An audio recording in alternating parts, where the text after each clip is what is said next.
Thank God it's recording. What's good, y'all? It's your guy, Lord Walid. I hope you guys are doing great. I hope you enjoyed your day. I'd like to give a quick shout out to the 2 new subs, by the way. We're almost close to 100. Make sure to share around. I'll give you a special thanks as I promised, and I'll deliver. We're almost close to it. Make sure to share around and to let other people know when I upload the content by turning the notification button. And give the videos as much likes as possible in order to help the algorithm favor me a lot more. Also, I'd like to give a shout out to Team Forward for sending me this video. It will be a bit of a difficult one, knowing how much of an annoying twat BC Amplified sounds like. Dear God, I listened to one of his videos. I already have a migraine, so I lowered his video in order to avoid amplifying my migraine. Because it should be, instead of BC Amplified, it should be Migraine Amplified. Thank you very much. So let's see what this video is about. I believe it's called, This is what happens when you let a doofus run a company. Yeah, weren't you among the people who wanted Vince away and have that big-nosed doofus being Fraud Levesque in the company because you said that Vince is out of touch. He doesn't know what he's talking about. Blah, blah, blah, blah, blah. He's getting senile and whatever. I'd rather take an old senile Vince McMahon than a quote-unquote in-touch nose man. How about that? Let's see what this is about. Warning. The views expressed in this video are explicit with heavy language. This content is not intended for a younger audience and should not be viewed as such. Let's get started on this.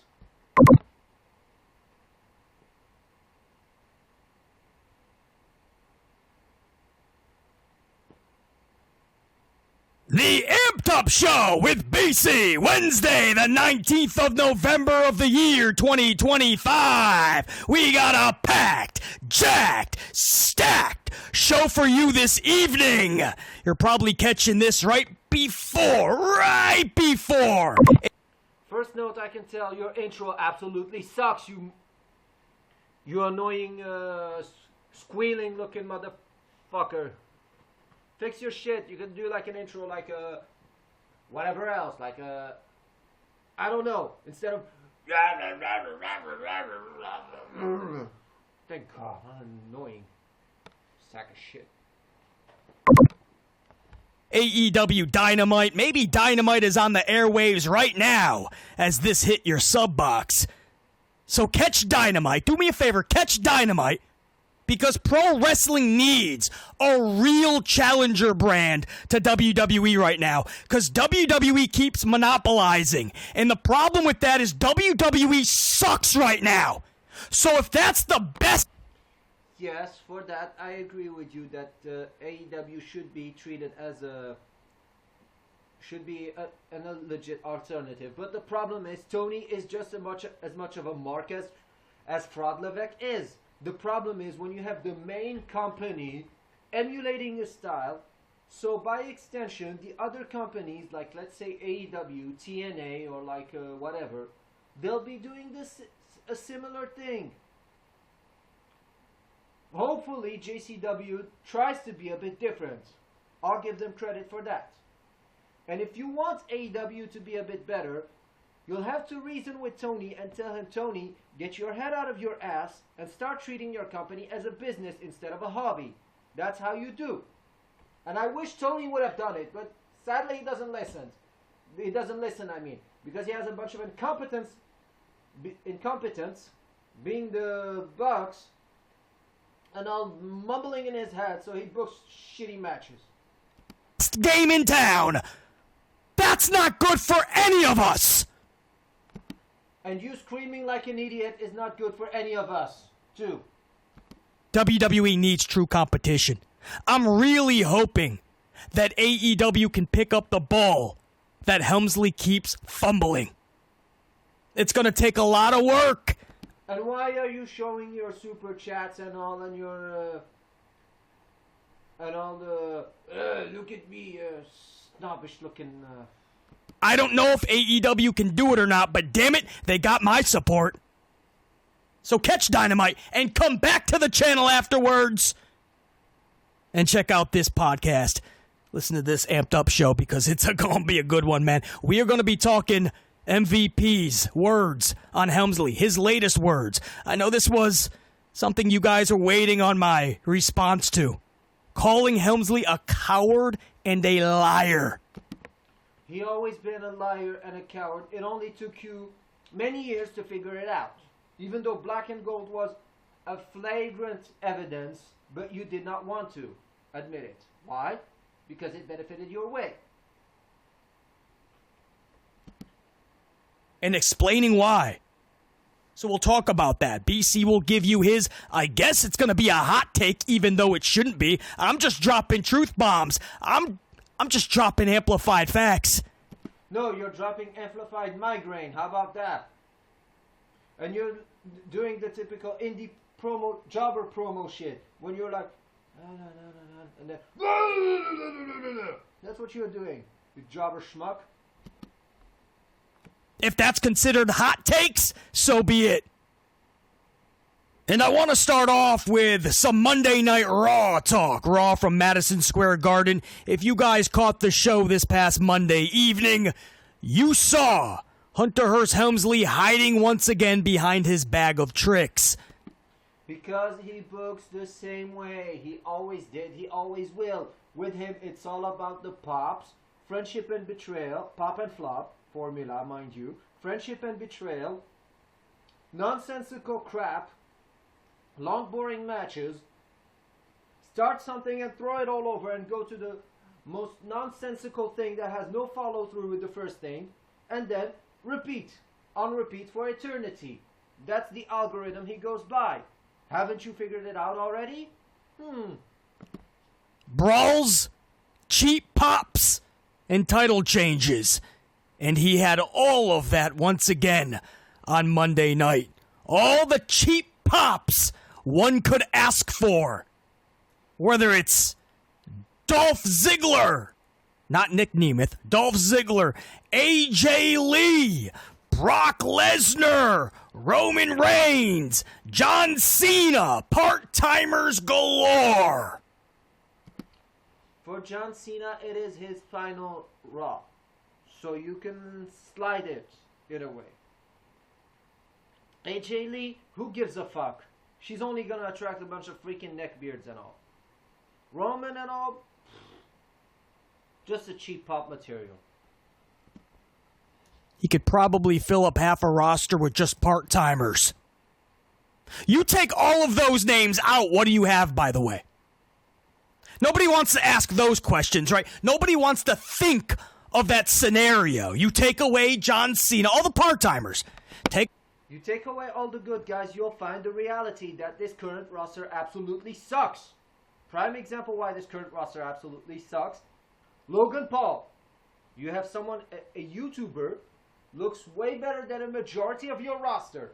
Another example, as I said on the Raw review, which I invite you to watch if you haven't watched already. Dolph Ziggler. 45 years old. Looks better than people like Solo and all those mediocrities. Who else? Zack Ryder, even though he jobbed out, but he looks in better shape than all of those. I'll give him credit. Take away Cena, take away Roman, take away Brock Lesnar. Dolph Ziggler doesn't even work there. AJ Lee. She should be in a title situation with Becky Lynch right now, but that... Where AJ Lee should be alongside CM Punk and many other degenerates is in a mental asylum. Because we need to, if you want to, let's say, make things cool again, you must alienate all the degenerate fan base and all the weirdos and the nerd magnets. You must alienate them away.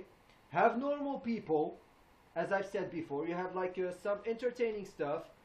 Like, let's say wrestler A and wrestler B hate each other in real life. Outside of it, use it as a prop. Like, let's say, use an example as an Edge and Matt Hardy thing before. Many other things. Like, what else? You could make things like Randy Orton kicking John Cena's dad type or whatever. You could use things like that. It's not that hard. You've done such things before. What makes it so impossible to do these days? That's no longer happening because they gave it to Maxine Dupree. You take away the part-time. What do you have? You have a roster filled with mediocrity. That's what you have. What do you have? You replace it with what? Penta. No matter how you feel about Penta, or how big Penta should be or feel right now in the company, that's your prerogative. Maybe you're right. Maybe Penta should be a massive star right now. Possible. And maybe you should lower your mic for a change. How about that? You should lower it. Instead of giving people migraines. Even, let's see, I'm lowering the volume of the video, and I'm extremely annoyed by your voice. How the hell does this jabroni have more subs than Technical Work Rate Production or King Mike, who are far more entertaining than this fucking goof? But he's not right now, right? He's not booked that way at all. You don't feel any certain way with Penta. Rusev! Rusev would have been in a matchup, right? In place of one of these part-timer segments. The Viking Experience Expedition, maybe the New Day, Tozawa. Maybe an extra minute or two of comedy from R-Truth backstage to make Hunter Hearst Helmsley giggle. Yet weren't you the people who wanted when Truth got back and you wanted him to be treated seriously and blah blah blah blah blah. Now all of a sudden you want him to be a goof and all? I wonder. You people's logic will never cease to amaze me. You preach something, yet you want the exact opposite of it. When you realize what you wanted didn't work, you flip-flop like a bunch of prostitutes. That's the majority of those IWC cretins. Thank God there are still a few good ones and a few good people left. I hope that the few people that are left become to grow even more. Yeah, maybe. Because that's what would be in the place of all of these part-time acts. And we know that because that's what we get every single week. But no, for this show, all the nostalgia acts were there. From Dolph to AJ, from Roman to Brock, and Cena was there. The only one you could consider being a nostalgia act would be Cena because it's his final Raw. Dolph Ziggler was cheap pop material.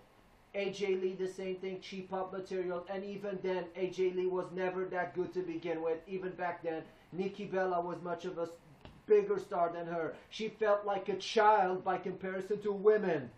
Thank you very much. And all AJ Lee attracted back then, and still attracts to this day, is a bunch of pedos, and a bunch of weirdos, and a bunch of mentally deranged people, much like CM Punk. And you say, Walid, why do you hate those people? It's plain and simple, because they attract the morons that we're dealing with these days. And you see me, I'm getting a bit angry and all, but I'm not being an annoying twat like you are, BC. That's the major difference.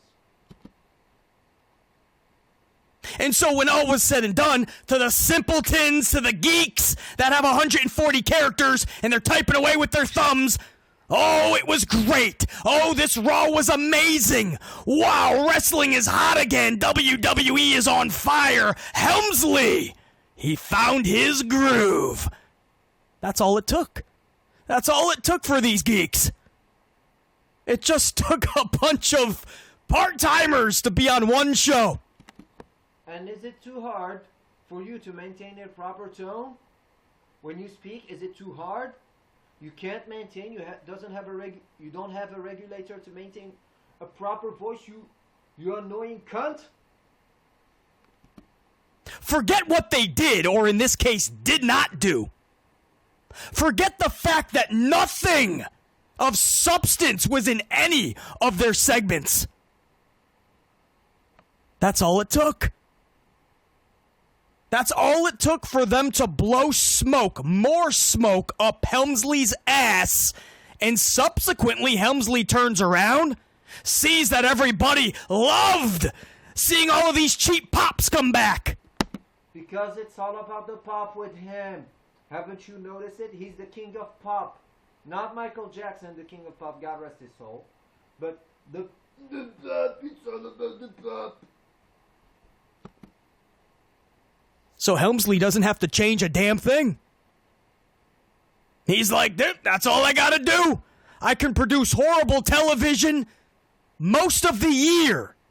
But as long as once in a while I put on a show like this where I just produce a bunch of random nostalgia acts, get a cheap pop, I'll throw in a title change, a couple of 2-3 brawls,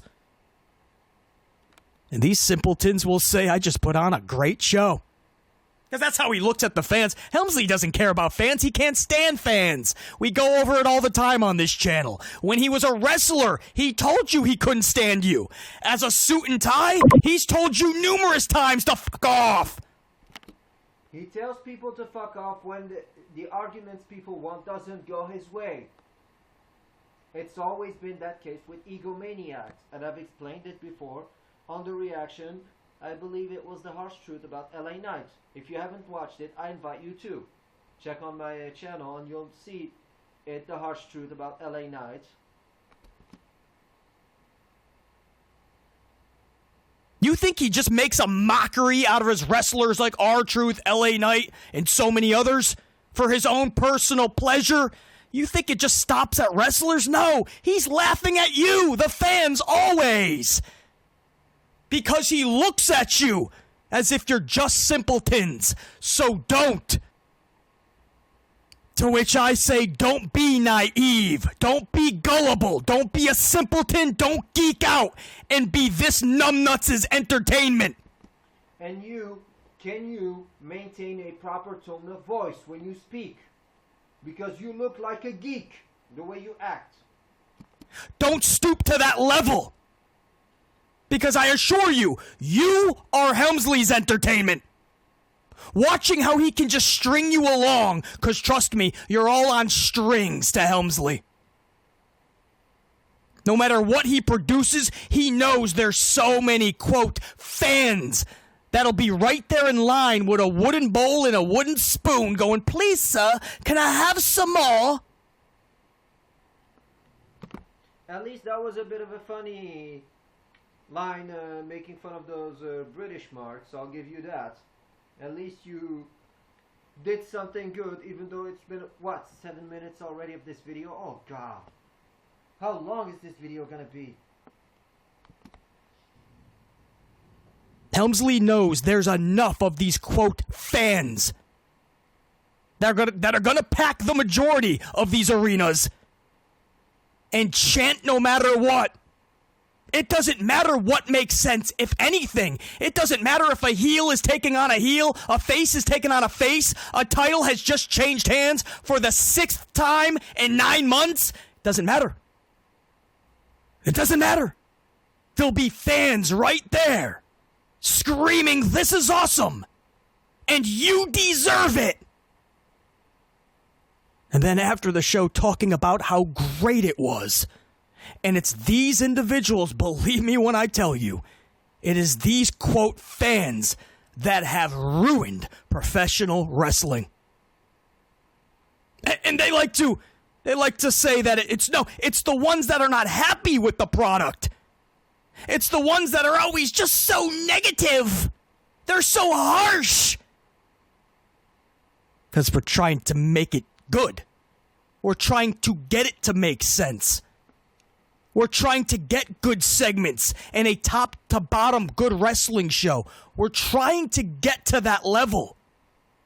Or at least begin the process. We can't even begin the process. If there's a... The process is very simple. If you want to have an entertaining product, you have to have, like, let's say you have a storyline. Like King Mike said in his, like, he wanted to turn, like, Charlotte on Alexa. You used it as like Alexa has enough of Charlotte losing most of the time, and from there you go. Plain and simple. You have to have something that has a rhyme and a reason of existing. A story has to have a beginning, a middle, an end, and a follow through. Something that isn't respected with Noseman. And the problem is because people like yourself, JD from New York, and all those other morons are being listened to instead of people like a King Mike or a Technical Work Rate Productions. Shout out to you, my brothers. At least those guys make sense in their arguments. No, they won't be listened to. Or like someone like the people that view this view things the same way we do, like myself, technical work rate and all, we're being viewed as the negatives and the bad ones, the toxic ones. But people like yourself are viewed as a good person. And let me see, how many subs does this brony have? Well over 30,000 subs. How can you listen to this? I want to strangle him. Enough of these simpletons and geeks that are literally geeking out over everything on these shows. There was nothing that happened on Monday Night Raw where even New York City, this is MSG, this is supposed to be a smarter fan base. They were geeking out over everything. Everything. John Cena comes out, does his half an hour. All right, whatever. You're saying goodbye to Cena. Geek out. Dolph Ziggler comes out. Ah, God, Dolph Ziggler. 4 minutes later, he's getting a Samoan spike, and he's shipped out right to the back. Thanks for coming. See you later. Das Boot.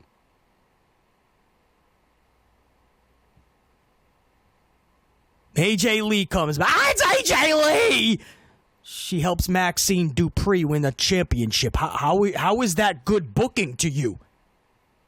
Because what? Max Dupree deserves it? What are you talking about? Because to those nerds, people like an AJ Lee and all, represents all their pedophiliac behaviors.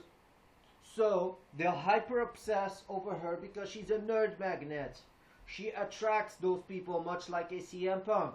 And as I've said before, one of the reasons I hate those two degenerates, much like a Rhea Ripley and all, I hate them on that level because instead of attracting normal people the way a John Cena did back then, or like a Lita, or a Trish Stratus, or a Tori Wilson, or like, let's say, a Randy Orton, or even like a Batista many years ago, those people used to attract normal people. But when you have people like CM Punk, AJ Lee, Rhea Ripley, Roxanne Perez, or whatever, they'll attract a bunch of mentally deranged people and men children and women children. Why? I keep hearing this notion she's working hard, or she's put in so much work, and that's why she deserves it. Who doesn't? I'd love to know who doesn't put in the work, because I'm so tired of this notion that Max Dupree works so hard, so she should get championships. Or these moments. In what does she work so hard? If it's in-ring wise, whatever. Promo skills, whatever. If you want to be an established wrestler or a competent one, you have to be a mixture of everything. A jack of all trades, if you prefer. You'd have to be decent to good in the ring, good. You'd have to have good promo skills. You'd have to be charismatic. You'd have to entertain people. Let's say you lack in terms of charisma. You make it up with your acting and all, and a character. Let's say you are like a snobbish, arrogant type person, like a Derby Harrington type. If you don't remember who Derby Harrington is from Bully, I'm sure most of you who played that game do. A snobbish, arrogant Nepo baby, something that Cody Rhodes should be, but no, he wants to remain a babyface. Oh, I want to talk about libations. And I'm thinking, does Finn Balor not work hard? Is Xavier Woods not working hard? Is Penta? Austin Theory? Whether these wrestlers are injured or not, probably working even harder to get back from injury. For those that are. Oh, wait a minute. You brought up Austin Theory. The problem with Austin Theory is that Noseman hates people that Vince McMahon likes. And if you remember, or I'm not sure if you do, but I'm pretty sure you do, Vince McMahon liked Austin Theory. And what does the Noseman do, I mean? Once he gets power, he buries him in a promo with Kevin Owens saying, You're replaceable. People like me and Johnny Gargano are irreplaceable. No, Kevin Owens, you fat neckbeard. People like you and Johnny Gargano, I can throw them in the trash and I wouldn't miss a beat. And I can replace you with millions of people that are way better than you in every reasonable metric and can do the same moves and all. and are far more entertaining than either one of you two cretins are. Who's not working hard? Drew McIntyre? Hey, Vince, guys, so he's gonna job him out. Because we all know how much of a petty doofus that big-nosed cuck is on the screen. Cody Rhodes? No, Cody Rhodes is his favorite. He's getting shoved up our asses and down our throats. Don't even get me started on that mirage, that smoke and mirrors. Tozawa? Tozawa can be entertaining and all if you book him properly, but he should be just that, a comedy jobber. Who's not working hard? I'm not understanding this. So what you're really trying to say is, well, BC, everything you said about Maxine is correct. Obviously, where you have eyes, you can see that she's unorthodox. It doesn't require someone like you to understand it. Any reasonable person that has an IQ with 3 digits can see that, oh, wait a minute, this Maxine is bland. She's bleh. It doesn't require someone to be a genius or who studied in the NASA to understand those things, BC. Don't make yourself seem smarter than you are. She's not a naturally born wrestler. She's just not. And it's the same for a majority of that roster, which are nothing more than a majority of the circus clowns who do flips and kicks. And if you want to have a wrestling style like a pro wrestler is, you have a perfect example, even though you neckbeards hate him. I'll say it, a Brock Lesnar type. I know what some of those are gonna say to me. I'll mimic. But Walid, Brock Lesnar does only 2 moves: German suplex and F5. Yeah, what do you want him to do? Hop around like a clown? No, he'll beat your ass and he leaves. Plain and simple. Because he's a beast. He's a legit badass. And the fact you have Brock Lesnar, a 48-year-old man, better than a majority of your roster, that tells you that your roster is dog shit. Looks clunky in the ring. After all of this time training, you'd think she would be farther along, but she's not. So BC, because she sucks, she has to work a little harder at it. That's what we mean, BC. She's working so hard, BC. Then maybe she shouldn't be on the main roster wrestling with training wheels. You ever think of that? I mean, there's... Much like a majority of people that should not be allowed to be on the main roster, but you know how Noseman is. He flooded that roster on NXT with a lot of incompetent people, so that you have to shove them when it's time for them to move on. You have to shove them, and he's one of the reasons why we're dealing with such a shit roster. The fact you have, as I said before, Dolph Ziggler, who's 45, the same age as Randy Orton, mind you. Brock Lesnar, the same age as John Cena, 48. He looks like a god by comparison to your fucking nerds. Logan Paul, who's 30.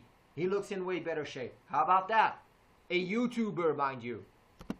There's so many epic talents right now that should be in the main roster easily. With the championships, you could easily say. But they're stuck in NXT with 500... Because if he doesn't like them, he'll shove them up there. But if he wants them, he'll have them dominate in ways that are completely absurd. 100,000 people watching them. While Max Dupree is winning IC titles, diminishing and devaluing the IC title, mind you. Not that title had any prestige to begin with in the first place, mind you. The only one that carried it somewhat is Becky Lynch. And I'll give her credit. And you know, I'm neutral towards Becky Lynch. I don't necessarily like her, and I don't necessarily hate her. She's like on the neutral, close to sucks territory for me. Because this is a farce. This is just a channel that's going to tell you the truth. I know you're not used to that, right? Other content creators and podcasters, they're going to try to tell you this is such a good idea. That's a good idea. Yeah, Maxine winning is a good idea because age... No, it is the same thing as when you had the US title. You traded from Sami Zayn to Dragunov. You're trading it from from a donkey to a mule. Or if you prefer in French, I'll say it. Vous échangez un âne pour un mulet. Tout simplement. Plain and simple. Jay Lee and Becky Lynch, they don't need a title. Oh, forget the fact that that's literally what the whole shtick was. AJ, after the Palooza, hoisting up that IC championship. That right there on the picture. This flimsy bitch and that bipolar. That is the definition by excellence of a psychiatrical asylum right there. And you expect this thing to be cool when you have those two degenerates back in the company. But was that on the SmackDown beforehand? Hoisting up the IC title, petting it, and going, I think I like this. And Becky Lynch enraged. Right there, you planted the seeds for AJ Becky for the IC championship. So these geeks literally just forget that? Or don't even realize that? Making them even more stupid. Because they have a low IQ. They have the IQ of an amphibian. Probably an amphibian is a bit smarter than them. Because a story, like you're saying, I'm agreeing with you, has to have a beginning, a middle, and end, and a follow-through.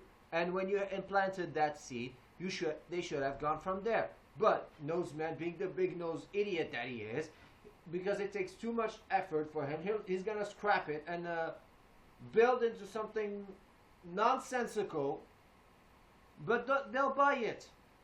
That's the problem. And now they just say stupid things like, hey, they don't need a championship. It'll just be an exhibition. AJ versus Becky is good enough. Let's just watch them wrestle.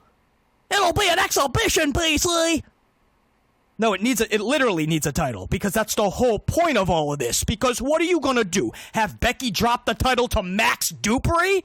Oh, wait. That's exactly what Helmsley's going to do. Let's bring back AJ Lee for the cheap pop, and then moments later, the cheap title change. Becky drops the title, third straight loss to Max Dupree. Good luck trying to take Becky Lynch seriously in the future. I seriously mean that.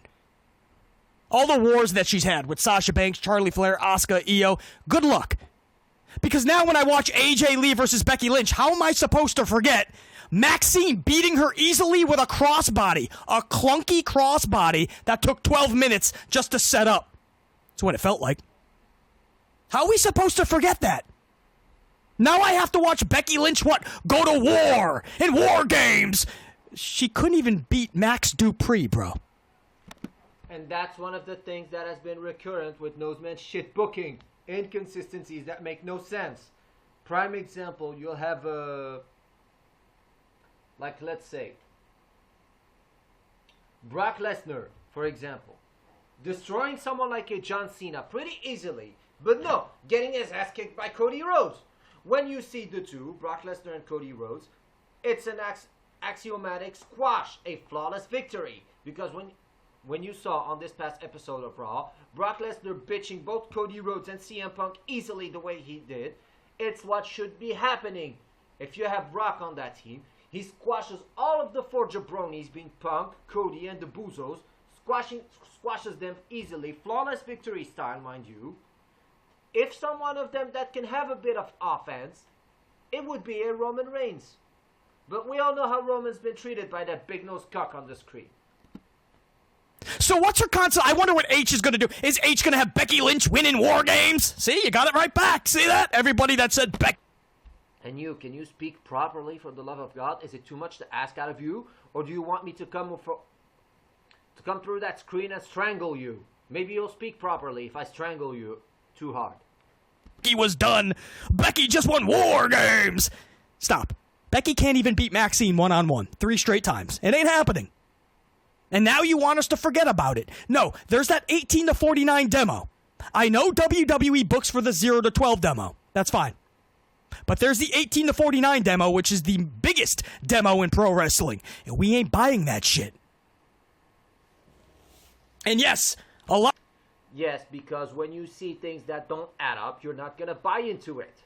But the problem is, a majority of those people that are praising and saying, this is awesome, you deserve it, blah, blah, blah. Those people, sadly, they're in their 30s and their 40s, yet their brain are that of a kid. You'll maybe have a cat being more intelligent than them. And that's saying a lot. If an animal that has very primitive functions, such as eating, cleaning himself, and you know what, has more of a brain than those nerds, that should tell you something. A lot of us in that 18 to 49 demo, we're not buying this Maxine Dupree shit. We actually want titles to be valuable. We want titles to feel like they're prestigious and champions to rock them out in such a fashion and way. That's what we're asking for. So putting a title on Max Dupree when wrestling is in the toilet right now, numbers-wise, lack of feeling, lack of emotion in this product right now, and Max Dupree is their answer. And you're shocked that there's so many fans that are not on board with this decision at all. How can you be shocked? Because these are the consequences that are shown by Triple H's NXT Black and Gold style. These are the consequences. Because instead of developing people focused on, you gotta do the work rate, you gotta do flips, kicks, and blah, blah, blah, blah, blah, to entertain the nerds. And these are the consequences you're dealing with. People not properly trained in order to, and a failed performance center that Triple H shot, killed it, and never let it have a chance to begin with. But these are the consequences, and there is no reason why you cannot find something that is as excellent as it was back in 2005 and all, or 2004 before. Shout out to my guy, the original. He said it in his video. There is the mid-card from like the early 2000s. You had like Randy Orton, Booker T, Rob Van Dam, Christian, Edge, Jericho. Those guys were in the mid-card, and they're better than most of those cretins these days on the main roster. They planted the seeds for AJ Lee and Becky Lynch for the IC title. Helmsley did that. We're not making that up. That's what Helmsley planned. Yes, he did it, but you'd have to understand something, BC. He books according to a primitive algorithm. If you did not watch it, I invite you to watch one of my videos. Type in WWE uses AI by Lord Walid. Plain and simple. Or you can see in my videos, I've explained it multiple times that Noseman books according to a very primitive algorithm composed of certain elements, and he does them on repeat. It is basically same jobbers under different permutations, if you remember the probabilities in high school. And did. And instead throws it on Max Dupree, which is obviously just going to be a transitional champ to get the title of somebody else.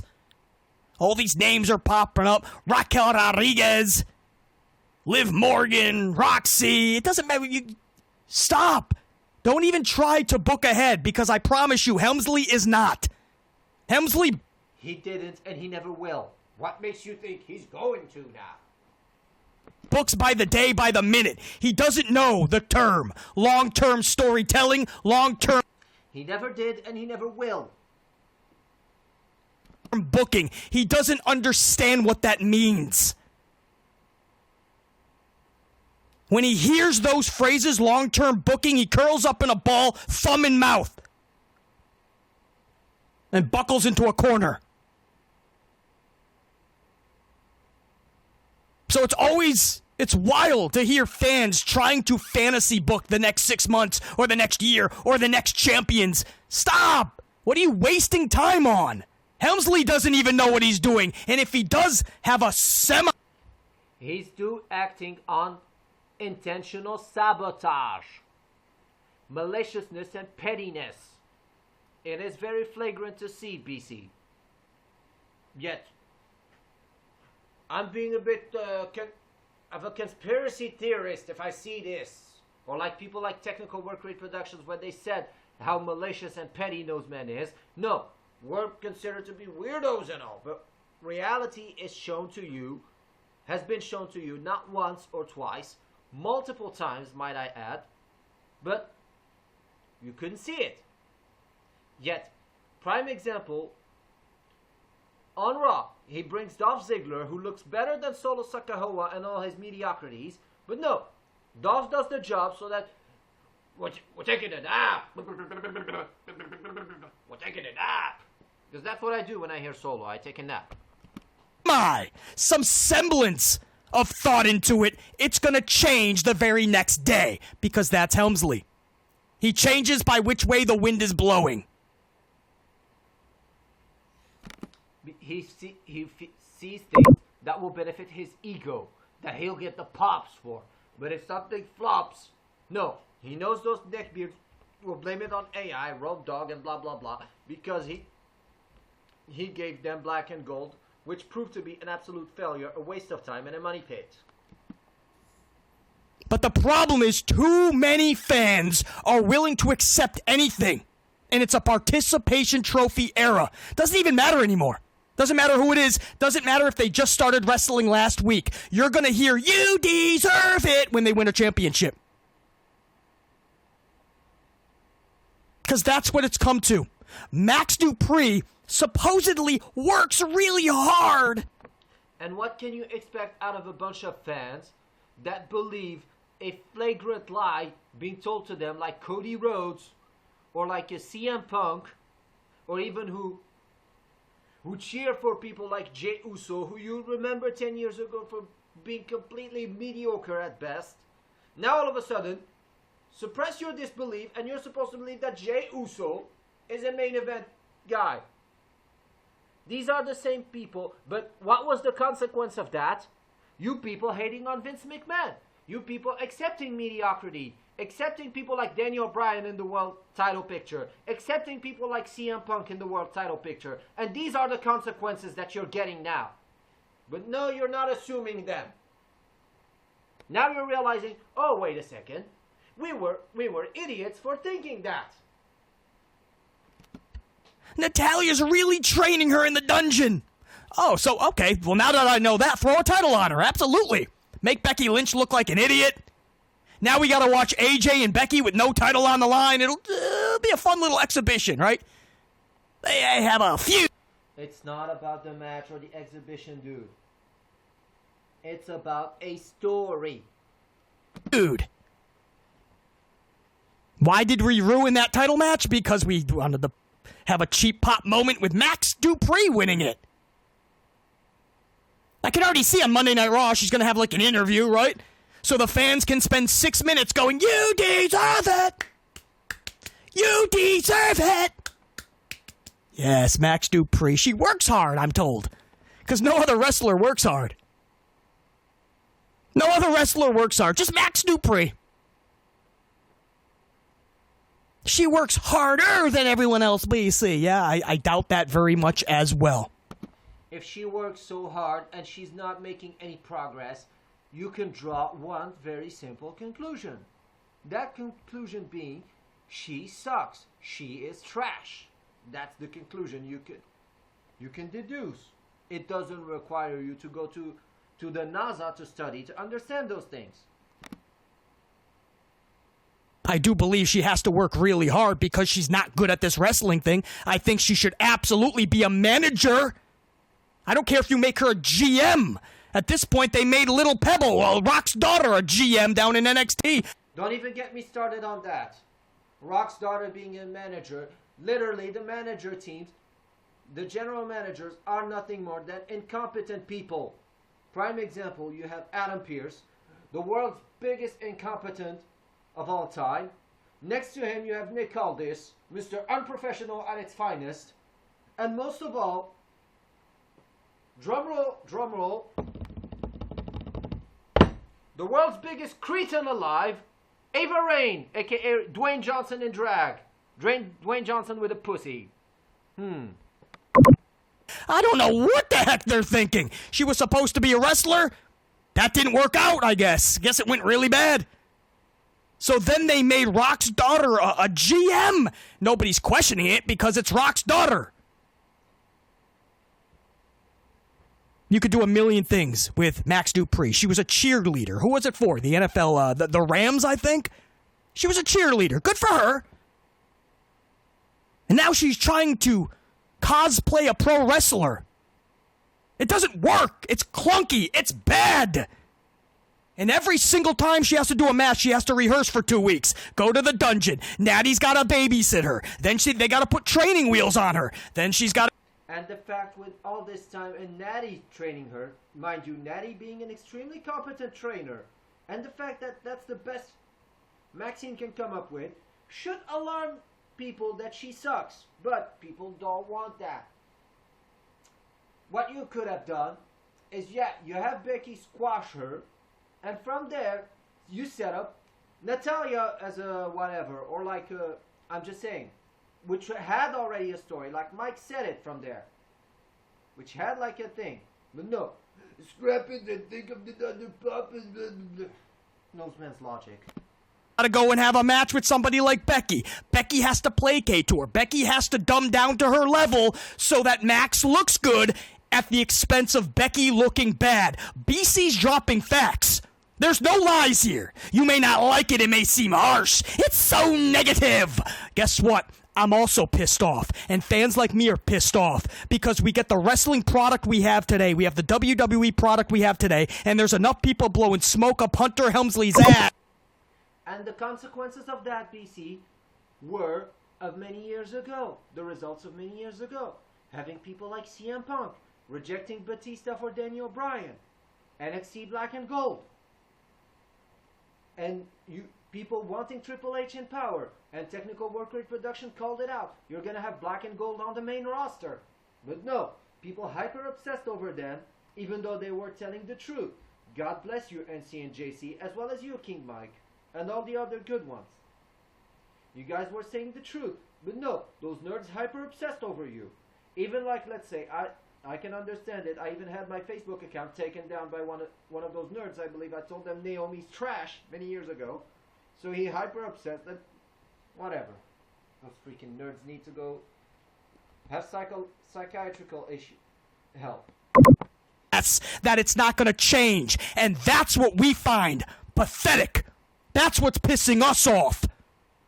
This is not the channel where we coddle the balls of Paul Levesque McMahon. McMahon? If he was like the entire global figure, you could imply it in a way, McMahon. But who are the ones that are in charge of the milking people dry? I'll tell you who it is. It's TKO. I know it's TKO, but at the HNA, because they're hoes. Because all they're doing is Snickers here, Battlefield there, Prime there, Slim Jim on the table, prostituting themselves to advertisers, but those neckbeards will be saying, well, they're making more profits than Nana. No, making profits in a short run while killing a company in a long run is not a reliable business way to operate. It doesn't require you to be a genius or like to study economics and management in high school to understand those things. You'd have to be any reasonable person and see things. Wait a minute. Something doesn't add up here. This is the channel where we hold this dude's ass to the coals.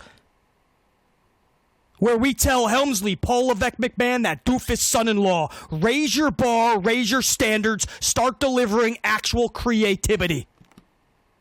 Because if someone will outshine him and he does not want to. That's the problem with egomaniacs. They do not give a crap about a company if it goes out of business as long as they're getting their way. Prime example is a CM Punk. But I'm told, no, I'm too negative. I hate him too much. He's a nice guy and all. He's changed and blah, blah, blah. Yet, I heard in one of his interviews, he was still bitching even though he's been given everything. Like it makes sense. Maybe I'm too realistic. Maybe. And good shows, because we're not lowering our bars like a lot of the fans do today. We're not the simpletons that are giving you $10,000 to show up to one of these circuses so we can chant, "This is awesome," on a stupid, pathetic, nonsensical match. Or you deserve it for somebody that's just been wrestling for a year or two. and can't even properly do it. No, this isn't the channel for that. And these are the consequences, BC, of killing the performance center that should have done its job. Yeah, let's say you find someone that actually lacks in some traits. A performance center is done for that, to improve their performances. But no, Fraud Levesque shot it in its foot, killed it when it had a chance to begin. He killed it, and now that's what you're dealing with. Mediocrities that even us as fans would be able to do a way better job. There's many channels for you. This is the one where we tell the truth. This is the one where we're truly trying to make pro wrestling great again. So we don't bullshit. We wish Max Dupree the very best, no question. There's 100 things she can do in WWE.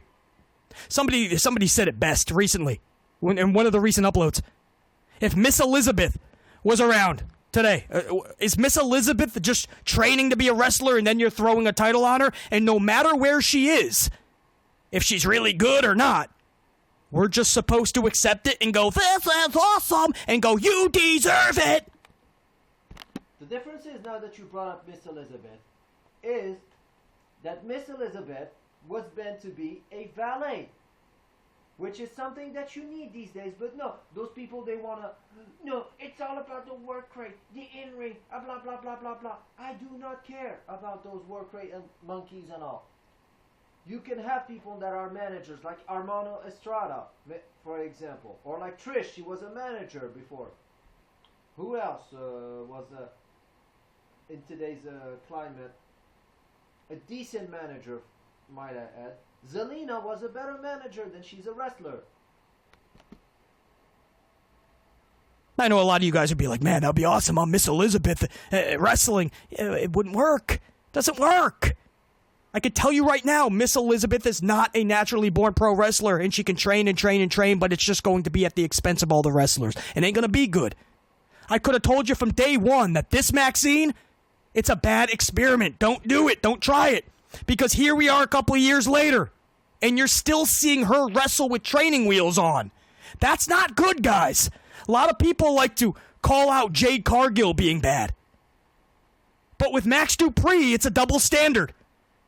With Jade Cargill, oh, she just sucks. She's so green, this and that. With Max Dupree, oh, man, she deserves it. She's doing so good. She's improving. She's working hard. Jade, at the very least, has the physique and all. And has like a bit of a... There is something there with Jade. You can make something out of Jade. That's the difference. But with Maxine, she's blah. That's the difference. And when you call the double standards, those marks have always been known to be the world's biggest hypocrites. Like, they say that Brock Lesnar is a sex pest or whatever, but when Punk said women's are rats, I remember seeing it and hearing it many times. No, just say no, Punk is a nice guy and all, yet he's married and spent all his time during the NXT locker room. Women's locker room, I might add. Make it make sense. And that bipolar bitch, no, finds it okay. Degenerates right there. So what do you say? Okay, well, BC, I think it's because she's working harder and Jade isn't putting in the work. Is that the bar? If you just work hard, we'll throw titles on you. Because I'm really asking.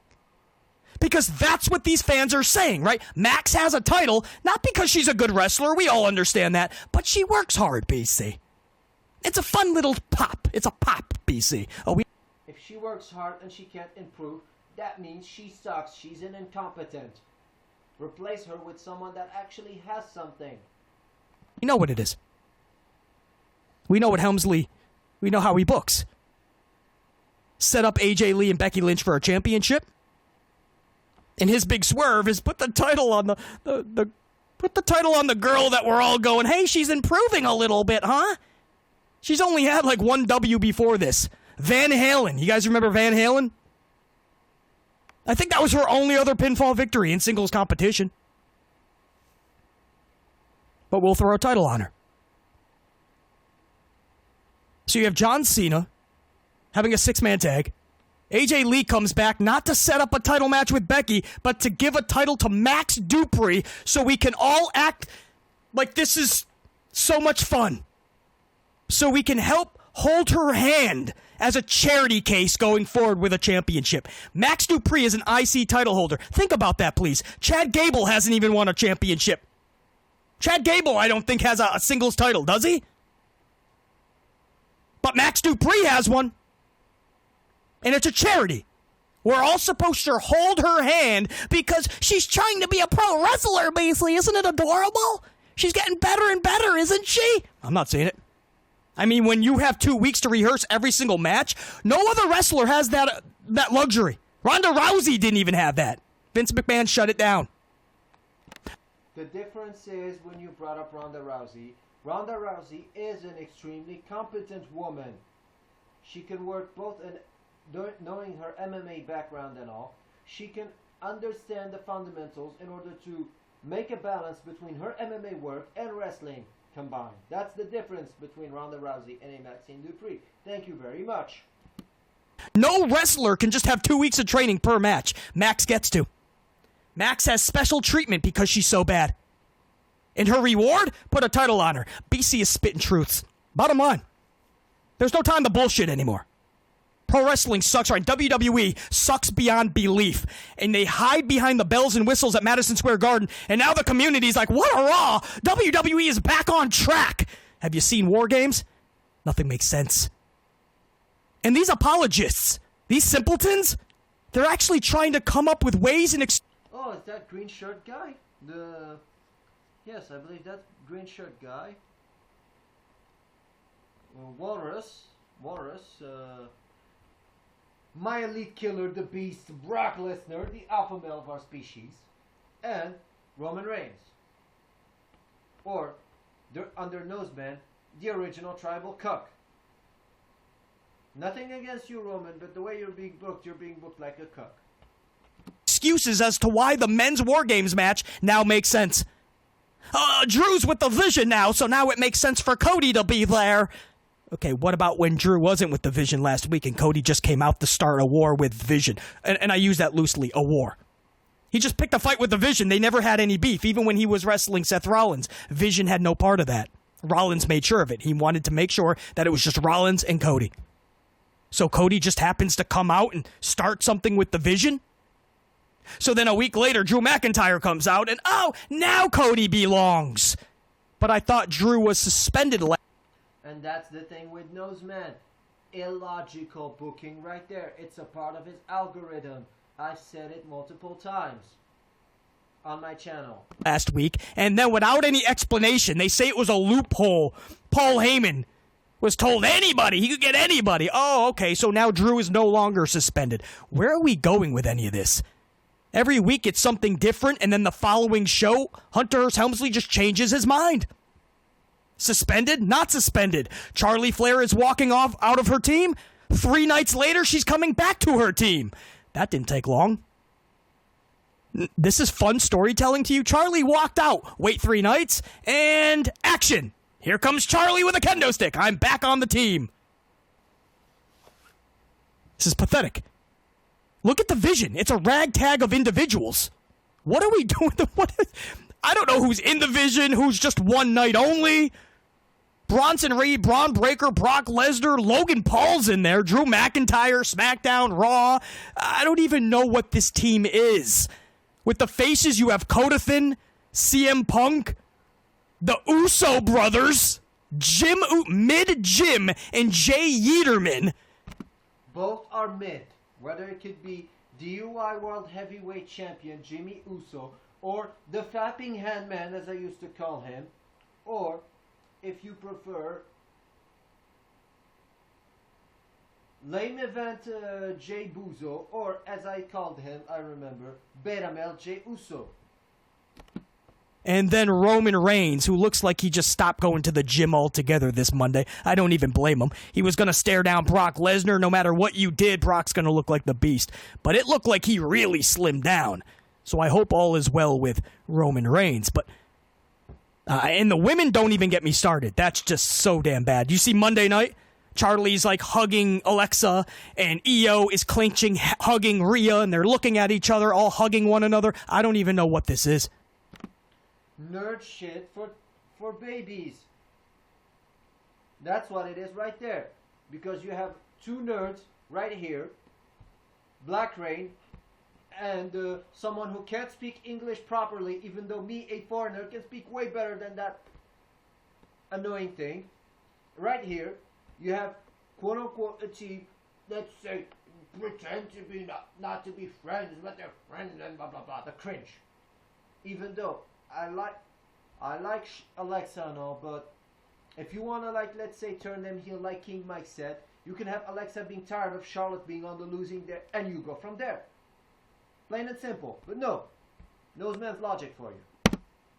Are you going to war, or is this bedtime with some love stories? Y'all gonna snuggie up to each other, or are you going to war? What is this? They're all hugging each other, looking at each other like, what do we do? All right, you know what? War games! And this was a good show. This was a good show to these simpletons. And Helmsley gets all this and goes, oh, yeah, they liked it. They liked it. All my tricks work. No, that's a wrong impression of Triple H. I'll show you how it's done, BC. Yeah, it worked. Yeah, I'm amazing. I'm a great booker. That's how it's done. That's how you do a Triple H. If you want, I can give you extra lessons in order to do so. Dolph Ziggler comes in 4 minutes later. He loses via Samoan Spike. Did you enjoy Nick Nemeth as Dolph Ziggler? And now he goes right back to TNA as Nick Nemeth. Zachary Ryder. Zachary Ryder comes back as Matt Cardona. That's what he was supposed to be, an indie god. A god of the indies. He thought he could do what Cody Rhodes did. What Cody Rhodes did, I'll explain it to you. All he did is he prostituted his father's death in order to get his way, turned into a blonde, effeminate goof like Ken from Ken and Barbie, have a ridiculous neck tattoo, and now all of a sudden we're supposed to believe it's a completely different Cody Rhodes, even though it's the same Cody Rhodes from 10 to 15 years ago. If you prefer, it is the same Cody Rhodes that had Smoke and Mirrors as his theme song. The one that, whoa, you're only smoke and mirrors. That one. Not the undashing Cody Rhodes and the pedo stash one. The first one. And in my opinion, that one is way more better than this effeminate queerdom theme song that he has right now. Go away, make a name for himself, and WWE was going to beg for him to come back or accept him, roll out the red carpet. No. Matt Cardona or Zack Ryder didn't stand up to his ground. Yeah, he was blah, blah, blah, blah, blah, blah. Like King Mike said it. Reinvented himself and blah, blah, blah. At least did something of his own. Came back to WWE and prostituted himself. And if Chelsea had like a modicum of respect for him, like at least she could have stood up for her man, much like Cross did for Scarlett. Shout out to you, Kevin, and shout out to you, Scarlett. You guys are true professionals and true real ones right there. That didn't happen. And in all these years that he was trying to be an indie god, at the same time he was begging WWE to come back while saying he would never go back as Zack Ryder, right? He's trying to be all edgy. He's trying to be all badass and go, if they want me back, it's going to be on my terms. I'm not going to be Zack Ryder. And the second Helmsley said you're coming back, but as Zack Ryder, Cardona's like, I don't even know what a Cardona is. Much like a CM Punk, he doesn't have any values or self-respect. Being Matt Cardona or Zack Ryder, you don't have any ounce of self-respect. You say, yeah, I'm never coming back to blah, blah, blah, blah, blah. Yeah, you came back to it. What does that make you? I'll say what it makes you. A bottom bitch. That's what it makes you look like. A weird name, isn't it? Zack Ryder it is, sir. But just going as the indie god, does he think Tony Khan or Hunter Hearst Helmsley or Vince McMahon or anybody was going to pick up the phone and be like, oh, we got to get the indie god? Nobody cared about Matt Cardona, so if he truly was making his own path, and he was truly good, being the indie god, you wouldn't just come running back as Zack Ryder, bro. And I was supposed to rave about that? That was weird. And they threw him in there with another face. LA Knight doesn't win too much from this. Zack Ryder certainly doesn't. Why would you do that to LA Knight? Split your audience face versus face. Because that's all he does. He books for the matches. He does not book for a story. Because a story to him is a foreign concept. Remember how he hated living in people's shadows, the shadows of people that were way more entertaining than him. Prime example, Stone Cold and The Rock were way more entertaining than him. A John Cena was way more entertaining than him. But no, what did he say about Cena? No, he's sloppy and uncoordinated, blah blah blah blah blah. But the difference is John Cena had more of a brawler style and made it work according to his character and compensated with his charisma and personality and getting over on his own. Kudos to you, John, for that. Enough fans are going to pop to see Zack Ryder, right? And want to see the best for Zack Ryder because it's his first night back. And you put him in there with LA Knight to diminish his reaction. This is Helmsley. And I'm supposed to praise it. Because here's how Helmsley does. Like, let's say between you and I, BC. Let's say he likes me a bit more than you. Let's hypothesize. Or like the inverse. The one he likes, even though he hates both of us. Let's suppose he hates us both. But let's say he likes me slightly better than you, or vice versa. The one who he likes a bit is going to win, and the other one's going to do the job. Plain and simple.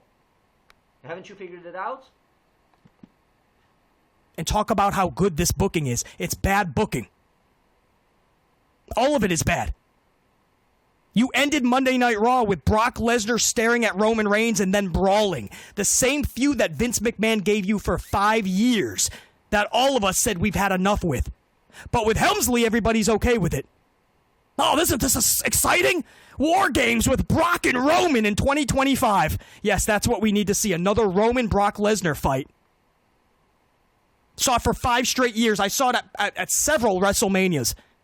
But in 2025, we're doing it again for a cheap pop. And guess what? It worked. It happened in one WrestleMania, if I do remember. Brock versus Roman Reigns. If I think so. It happened in a WrestleMania and at SummerSlam, if I had to guess.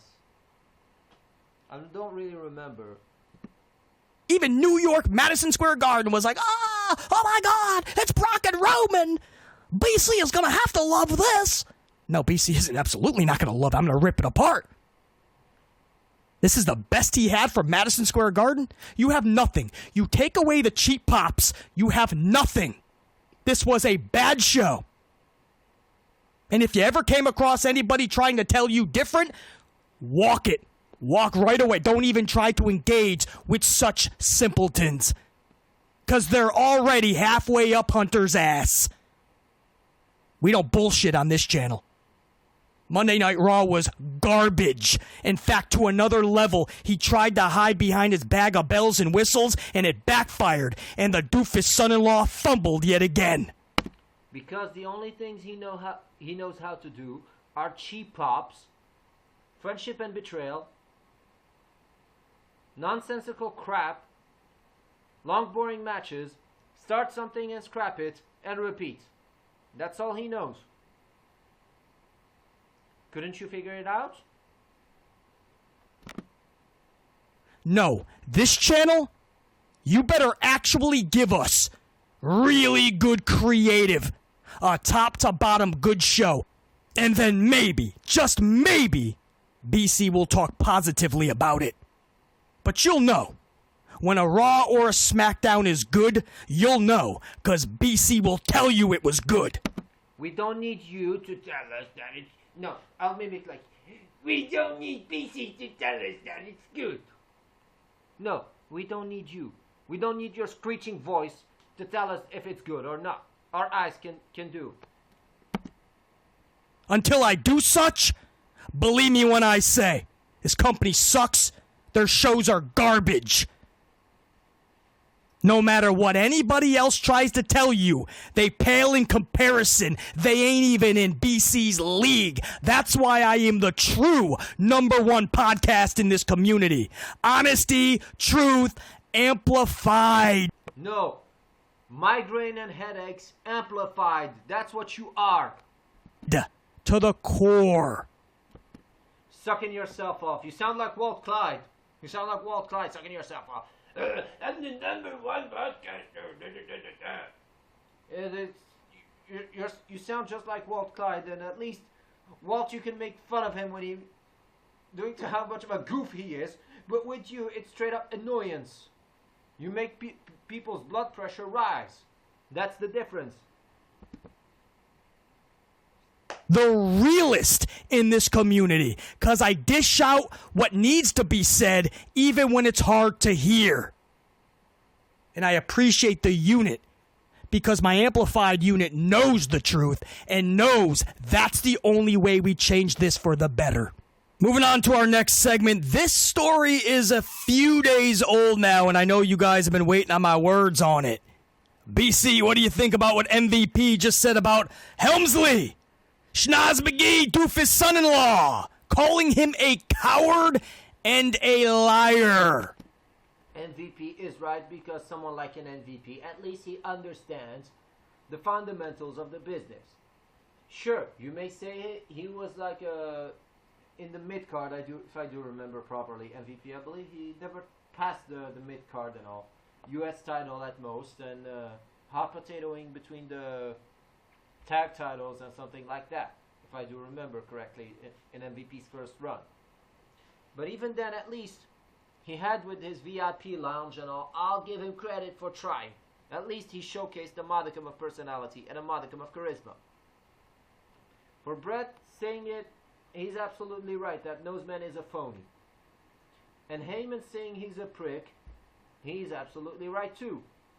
The signs were there from the get-go. Mind you, this is still not everything MVP wants to get off his chest. MVP says once he tells you his actual personal stories with Hunter Hearst Helmsley, you'll understand more why he and so many can't stand this, quote, prick. Maven just called him a prick too. You guys know Maven? Yes, I know who Maven is. He was the guy from Tough Enough who eliminated Undertaker from the Royal Rumble back in 2002. And I believe, which led to The Rock and Undertaker at No Way Out in 2002, when Undertaker saying, "Was Rock in the Rumble? No, so it's none of his business." Blah, blah, blah, blah. And The Rock made fun of Undertaker because of Maven eliminating him. Former WWE talent, Tough Enough winner, I believe. Maven was just asked about Helmsley. He goes, he tried to refrain from calling him a name. He really tried to be nice about it. But he goes, he's just a prick. He just really is, dude. Just the things he says and does around everybody. That's what Maven said. That's a quote. The things he does and says, like right to you even. He's just a prick. So MVP, this isn't even some of it. Just every once in a while, MVP will say a little bit more. And this one really got a lot of people talking. Because he just came right out and just said the dude's a coward and a liar. So I just want to give you guys some of the quotes from MVP, and BC will chime in with, I guess, what is going to be a hot take. At this point in time, if you don't understand the character of Hunter Hearst Helmsley, Paul Levesque McMahon, if you don't understand this... Call him Fraud Levesque or whatever, but if he was McMahon, he'd be running everything. He's only running the booking, and the business side is due to Nick Khan and TK Ho, which are that nerd Mark Shapiro and that Israel whatever agent Ari Emanuel. Dude by now. And how he truly is, then you just don't want to believe it.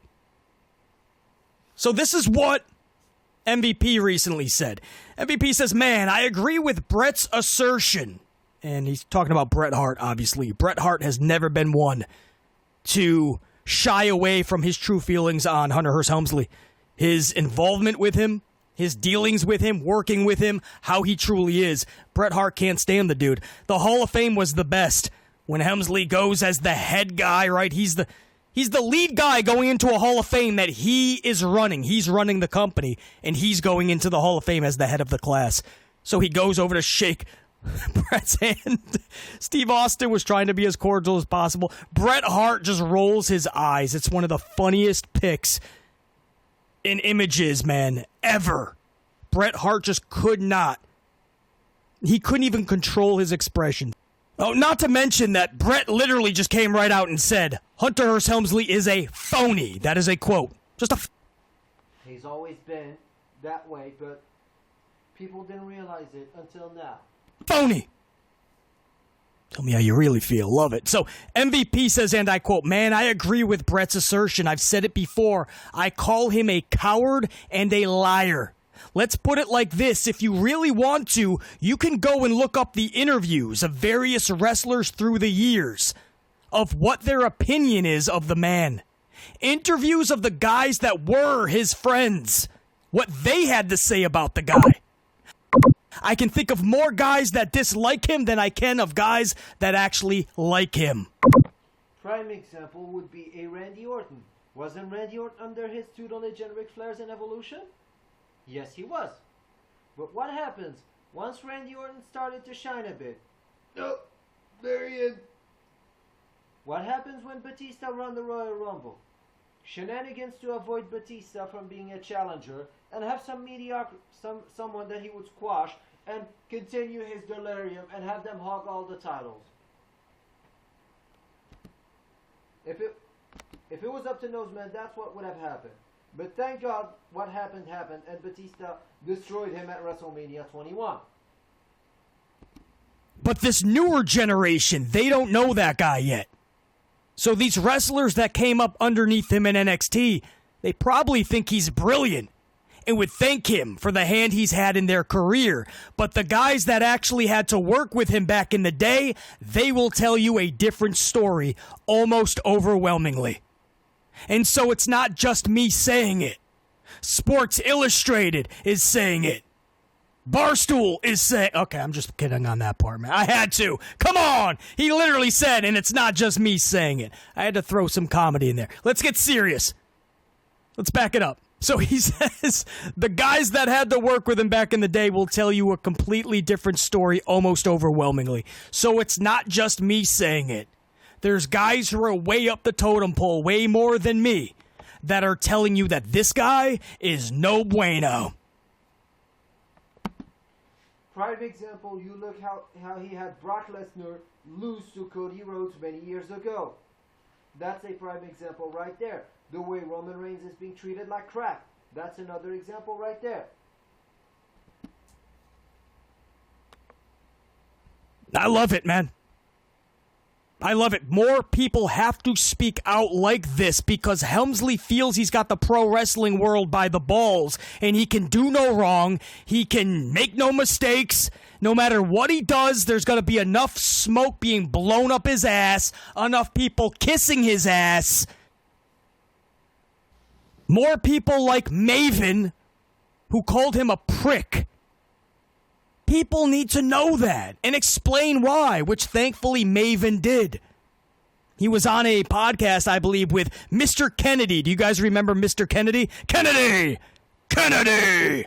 Yeah, we remember Mr. Kennedy, and it wasn't like that you're doing. It was Mr. Kennedy. That's how it was. Learn how to act properly, you doofus. Randy Orton didn't see eye to eye with this dude and got him DOS booted, and he never came back. Made a pretty okay name for himself over in TNA, I believe.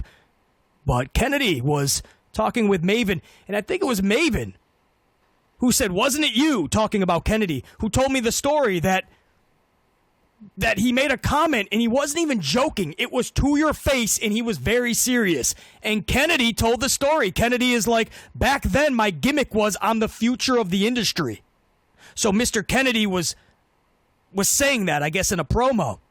I'm the future of the business, future of the industry, future of the company. And he goes to the back and Helmsley is there and he makes a wisecrack right in front of him. He says if he's the future of the industry, that doesn't say a lot. That doesn't bode well for the future of the industry. No, but when he's the future of the industry, or his darlings, oh, that's great and all. Make it make sense. And Maven and Kennedy talked about how that wasn't even a joke. Like, he didn't laugh afterwards. It wasn't said in a joking manner. He was serious. Like, if you're the future of the industry, that's a problem. That doesn't say great things about the future of the industry. Little did Helmsley, or little did we all know, Kennedy, anybody, that it would be Helmsley that would help try to ruin the industry, not Kennedy. Mr. Anderson, I think he's what he ended up becoming. Mr. Kennedy, Mr. Anderson, he should have had a bright future in WWE. I don't think it was just Randy Orton that didn't like him. Sounds to me the reason you never saw him come back wasn't Randy Orton. Sounds to me like Hunter Hearst Helmsley made sure Kennedy never came back. Because when he never liked anyone that had a modicum of personality, a modicum of charisma, or someone that could entertain people. Prime example, Elias. How was he treated on NXT? A jobber. Baron Corbin. How was he treated on NXT? A jobber. Lacey Evans. How was she treated on NXT? A jobber. Dana Brooke to some extent. How was she treated on NXT? A jobber. Who were favored? Johnny Gargano. Sami Zayn. Candice LeRae. Like who else? Also, Rhea Ripley, another. That should tell you right there.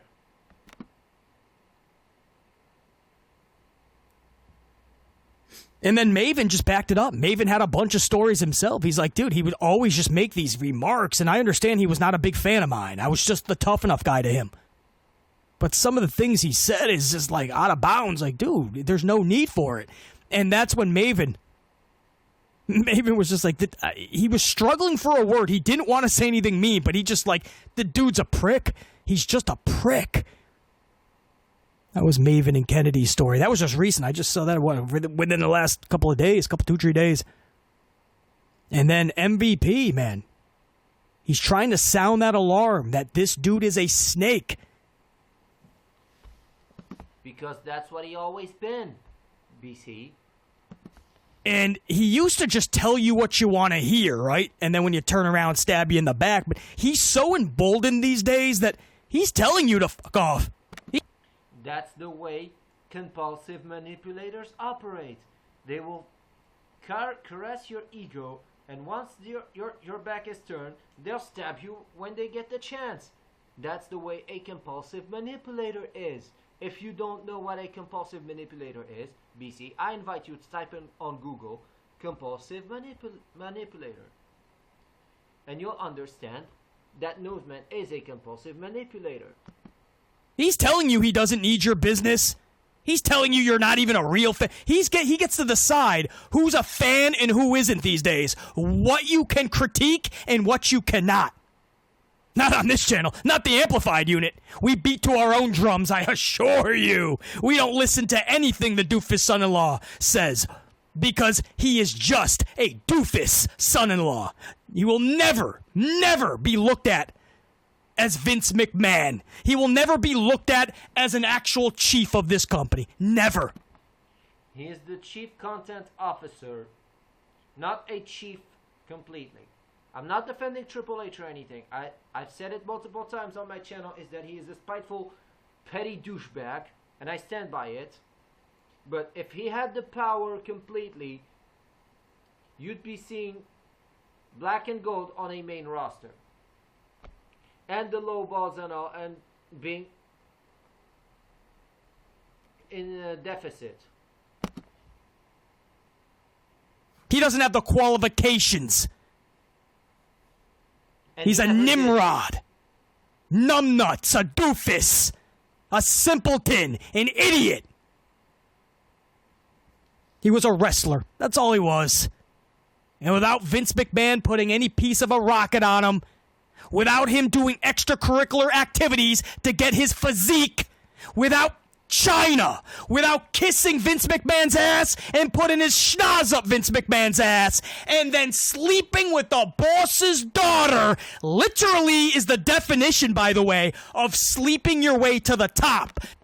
Yes, and in a way, it was also Stephanie McMahon's fault, because if she used her brain properly, she would have been, wait a minute, this guy is only interested in me in terms of power. The woman that got him over, he backstabs her for that, so he's a massive piece of shit. So what she should have said, if she had a modicum of brain, she would have said, no, fuck you, I'd rather have someone else. But no, since she is an egomaniac just like him, there you go. And one of Vince McMahon's biggest mistake, I'll say it, even though I constantly praised Mr. McMahon, one of the biggest mistakes that he made and bit him in the ass was trusting Stephanie over Shane, even though Shane was the better choice all along. Kudos to you, Shane, and screw you, Steph. Usually it's a chick that'll do that to a very wealthy dude, a CEO. No, in this case, Helmsley has no shame. He slept his way to the top. Yes, he has no shame because all he thinks about is his ego. He's like a male prostitute, if you prefer. At least prostitutes, when they do it, it would be understandable.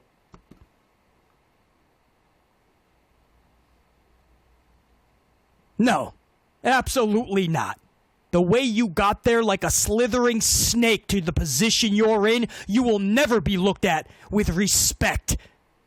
And the day you told your fans to fuck off, and that they're not real fans, was the day that this channel is gonna light a fire under that ass. Not only this channel, but many channels are doing so, and have been doing so before. So don't take extra credit for yourself. Don't put a Walt Clyde on us, will you? Because now, we don't gotta be fans anymore. We just gonna be amplified critics. And we are going to make sure you are producing good television, or we're going to hold you accountable. So yeah, more people need to step up and tell it like it is, because we already know. I've said it a billion times on this channel. What more would you need to know? The fact is, nobody wants to hear it. They don't want to think that Hunter Hearst Helmsley, Paul Levesque McMahon, could actually be this much of a snake. But look at his whole career. Look at how he has lived it out in real time. Look at what he did when he got to WWF. He didn't hang around with Bret Hart and all them who didn't do any drinking or anything, right? Because Helmsley didn't. So why would he hang around the Clique? Oh, it's because the Clique was always in Vince's office. Easy way to bypass everything else. Didn't want to talk to Vince Russo ever, because he would have to go to Russo with some creativity and some ideas. Russo has said many times, Helmsley never had a creative idea or thought. He never went to Russo with an... Because Fraud Levesque has always been a mark. And what I mean by a mark, he only focused on the in-ring and the work rate and all, and yet he shat on Cena for being quote-unquote sloppy and uncoordinated, yet Cena is leagues above him in terms of being an athlete. Thank you very much. That alone should say right there. Prime example, a Randy Orton. He was like, the business is in his blood. Of course, because Randy Orton was a third-generation superstar, and Randy Orton is an extremely intelligent man, to make a balance between both traits. An idea. Shawn Michaels, a bunch of other people did. Never Hunter Hearst Helmsley. No, he wanted that easy ticket into Vince's office. So while he didn't do any drinking or anything like that, he made sure he hung around the crew that was always in Vince's office. And once he got in there, he clung to Vince McMahon's nuts. Until he was so far up his ass that he could literally dictate storylines. And he took Test out of a massive storyline with Stephanie McMahon, Vince's daughter. And do you know what he... And who does that remind you of, if he could have? CM Punk. If he would have had the same opportunities, he would have done the same. Why do you think there was a resentment between the two before? That's your explanation right there. Told Vince, this is from Helmsley himself, by the way. We're not recounting what we think happened. I've said this numerous times on this channel, and I feel like I have to keep saying this story because I don't think anybody is realizing how very real the story is and how very tragic. You don't need to yell that much, you doofus. Speak it properly. It is. How much of a scumbag this dude is. He had Vince take Test out of the story. You can even look at his facial expression. You can deduce it from his facial expression. Without even knowing him, you could get a feeling. Or if you prefer in French, I know it's called un pressentiment. A feeling in a way, yes. For all intents and purposes, ruined Test's career. That was his big moment. And he was removed by the request of Helmsley. And who did Helmsley tell Vince you should put in? Himself. He told Vince, put me in that spot, Vince. And the second he got into that position, he started putting the moves on Stephanie. And had the affair. Cheated on Chyna. Chyna was never the same after that. Test was never the same after that. And much love and respect to both who are no longer with us, unfortunately. They were never the same after that. Yes, I believe he drove China to suicide and many darker times, and I believe Test went through lots of stuff, and I believe died in 2006, if I'm not mistaken. God rest their souls. Helmsley and Stephanie, they went on to be the royal pair of the company. Helmsley didn't care who he destroyed in the process. Test's career, Chyna's livelihood. He didn't give a shit. He was going to the top of the company. He knew. You know why? Because it benefited his ego. That's how egomaniacs operate. They do not care about you or me or anyone else as long as they get to the top. Like, let's say, BC, a person like myself or you, we would be just collaterals, if you prefer. Knew that if he can sleep with Vince's daughter, he just slept his way to the top, bro. He knew Shane McMahon didn't want the company like that. So once Vince is out of the way, who do you think's running this? Even if Stephanie wanted a bigger role in it, it's going to be Helmsley. The dude was a slithering snake his entire run. And we're supposed to bypass that. I love what MVP said. This generation, he didn't mean just the wrestlers. He means this generation, period. They don't understand that type of douchebaggery yet. Because the problem is that most of this generation of people, they are the results of bad parenting. These are the consequences when you have incompetence, the plural of an incompetent, as parents. They just think, oh, he gave us a few years of black and gold. No, that was Dusty Rhodes and William Regal, by the way, on Vince McMahon's dime. Vince McMahon lost a lot of money with NXT. But it was Dusty Rhodes on the back of Dusty and William Regal and several others. And then here comes on the company jet once a week, Helmsley to take credit for it all. And the second they started getting their asses whooped, Helmsley said, oh, we're just developmental. Congratulations, you beat our developmental team, Tony Khan and AEW. Who cares? Oh, all of a sudden, you're throwing NXT into the ocean. All of a sudden, NXT's nothing. That's just our developmental brand. Oh, but it was a bed of roses when you were... But what was it supposed to be all along? It was supposed to be a developmental. The three words that compose NXT are diminutive of the word next, which means, or as I say it in French, les prochaines superstars. But no, what it was is hire a bunch of mediocrities from the indies, beat them even more, shove them on the main roster later on, and kill the principal image that WWE had and turn it into the indies. Indies on a bigger budget. We're kicking ass. So now this generation hears one of Hunter's many theme songs, and they go ballistic. Oh my God, it's the chief operating officer. It's the boss. It's Helmsley. No, not this channel. Not us. This company. Not only you, many of us. Many of us that have a modicum of common sense. But the problem I have with you, BC, nothing against you personally, mind you, is speak in a proper tone. Instead of and then lowering it. Maintain a proper tone just like I am doing right now. Is it that hard to do? Not really. He will only get better when Helmsley is removed from it. He is not creative. He sucks at what he does. He is way too petty. He is way too vindictive. He's too much of a snake. This dude was like that as a wrestler.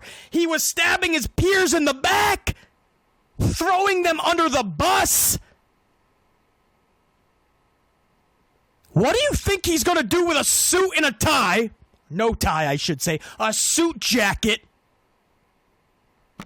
Gotta continue the same thing and keep on the same mindset, because that's the problem with egomaniacs, BC.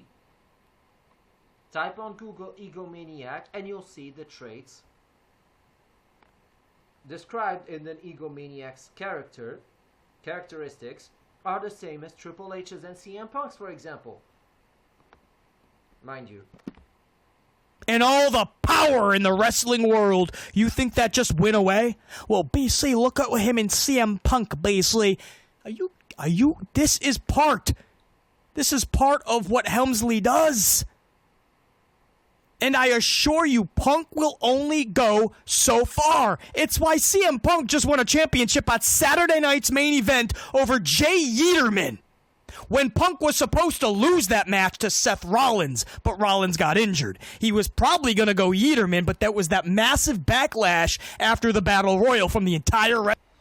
It was, in a way, you could say the best out of the worst, even though I do not like CM Punk, but I'll say it like it is. It was trading a donkey for a mule. Wrestling world. So they probably had the audible. Steph probably had to smack him across the mug and go, dude, you gotta put that title on Punk. But we all knew that should have been a WrestleMania moment. Punk should have been beating Gunther. Not Jay Yeaterman. Punk should have won the Rumble. No, you'd kill the company even more. You doofus. Punk should not be winning shit. Because you're literally embarrassing your company. And I'll explain why. Because you have the guy committing a job abandonment 10 years ago, shat on the company, got his ass kicked by two newbies in UFC with zero offense, mind you. Newbies! And I say it. N-E-W-B-I-E-S. Newbies. Debutantes, if you prefer. And in AEW could even maintain himself properly and had to throw his diva. Now all of a sudden, we're supposed to believe that he's a legit, because all the good guys are gone. The show Unreal. Helmsley walked into that creative room. You guys remember, it was right on the show on Netflix. And he said, who Didn't watch it, don't care about Unreal. do you guys got winning the Rumble? And they all said CM Punk. Why? Because the whole wrestling world knew that. If you didn't want to go John Cena, it has to be CM Punk. Because you obviously ain't going LA Knight. So all the writers said CM Punk, right? And Helmsley goes, I'm thinking about Jey Uso, putting the rocket on Jey Uso. What's wrong with CM Punk? And then you give CM Punk... What's wrong with CM Punk is that he's in his 40s and he's way past his prime. That's what's wrong with him. He's 47 and he gasses out in less than 5 minutes in a match. That's what's wrong with him. And that no matter what you'll give him, he'll always find a way to complain. That's what's wrong with Punk. His main event at WrestleMania finally, and he wins the title. What a moment. And it's CM Punk. It makes sense. Now instead we got Jay Yeaterman tapping out Gunther. And Yeaterman becomes champion. And do you know what CM Punk had to do? He was in a triple threat match with Seth Rollins and Roman Reigns. They called it the main event. They put it on night 1, Saturday night. The match was for nothing. It was a triple threat with nothing on the line. No championship. No real animosity between Roman and Punk, other than Punk eliminated Roman in the Rumble, and I guess Roman was upset at that. It was just a triple threat just to put Roman and Seth into a main event and just claim that CM Punk finally got his WrestleMania main event. There was nothing on the line other than Paul Heyman's friendship. His services, I guess. A Paul on a pole match. Because this is Paul Levesque McMahon. He'll allow you to go to the dance. He'll make sure you don't dance. LA Knight will pick up a little victory here and there, right? He'll beat Zack Ryder, even though he split his audience, a face versus a face. He knew what he was doing. But he'll put him in a championship match or a big Raw match. But he'll never let LA Knight actually do anything big. He'll never let him. This is what he does. CM Punk, they hug backstage. They talk about how good buddies they are. They're not. These are two. CM Punk's the same way. CM Punk is beyond phony as well. Don't let him fool you.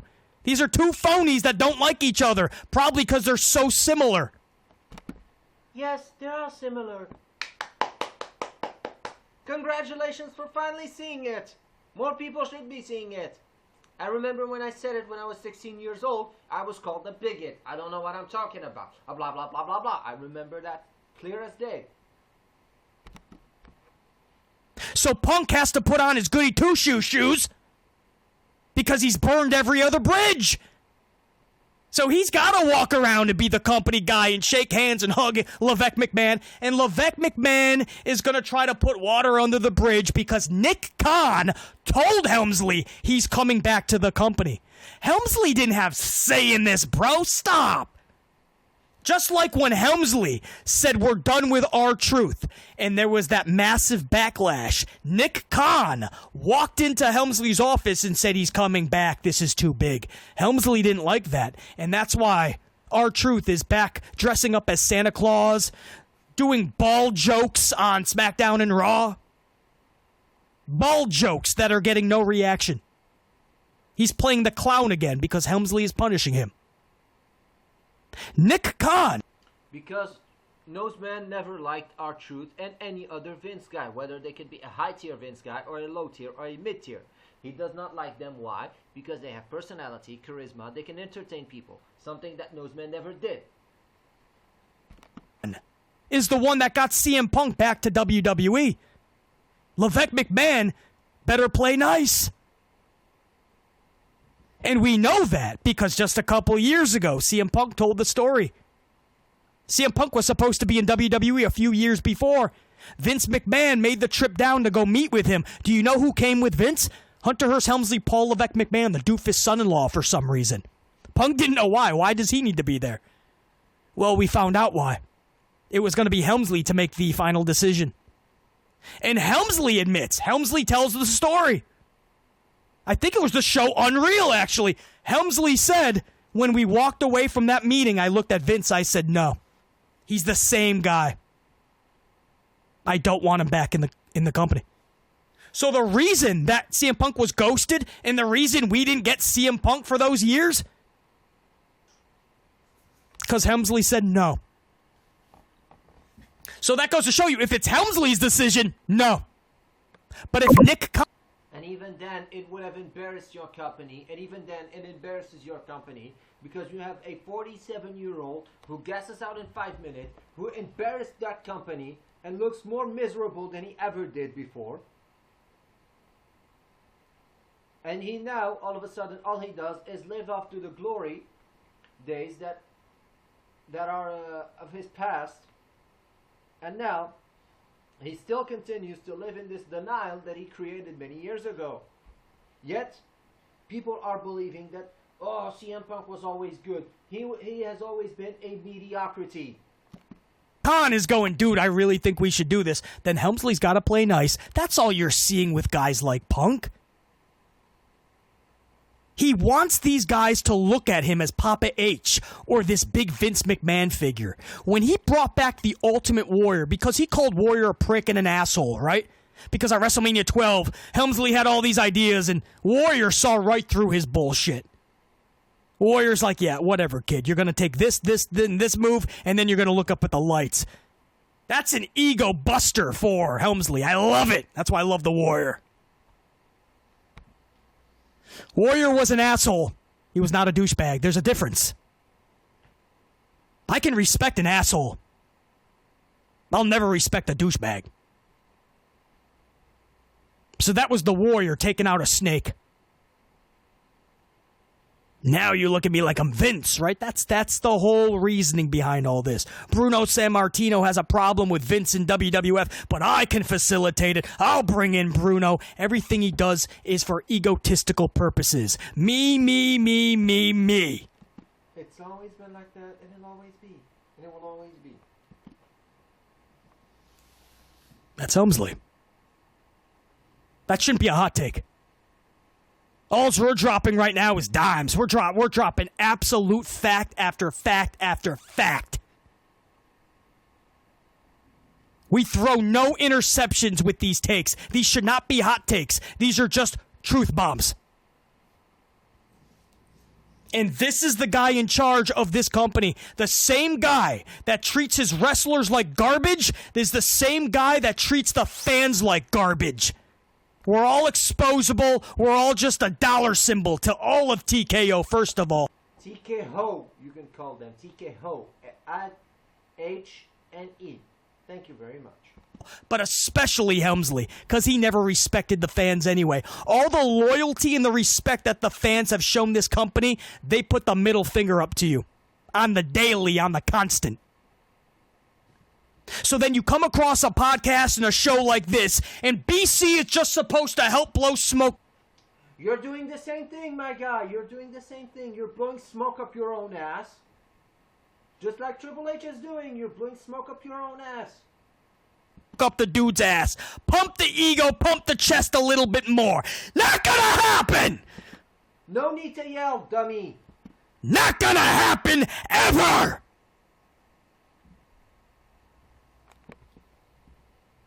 He will feel the heat!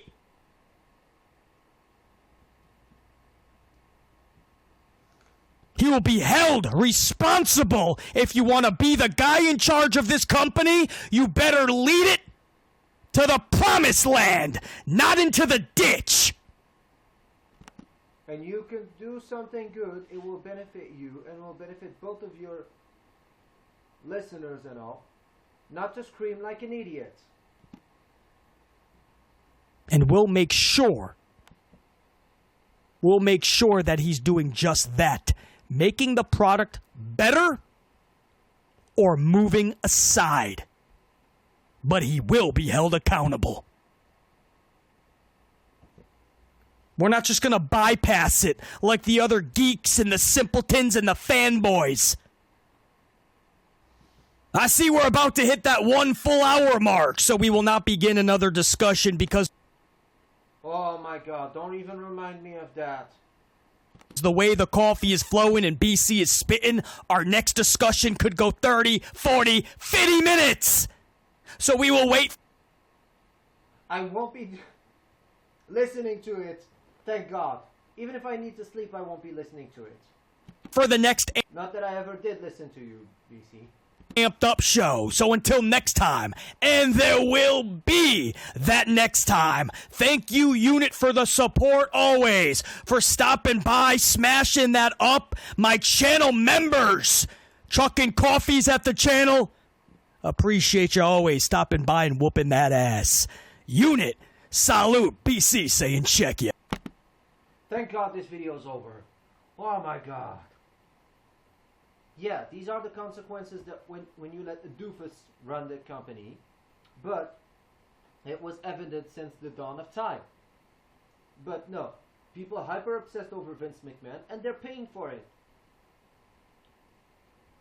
Thank God. Fast forward through it. Couldn't fast forward through it, and dear God.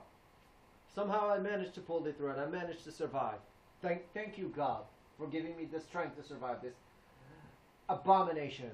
So overall, I think that's about it for today's reaction. I hope you guys enjoyed it. Make sure to like, comment, share, and subscribe. Turn on the notifications if you haven't already. We're almost close to 100 subs. We gotta make it by this month. 100 subs. That's all I'm asking you guys, and I know we can do it. So with that being said, I'll see you next time. Peace out.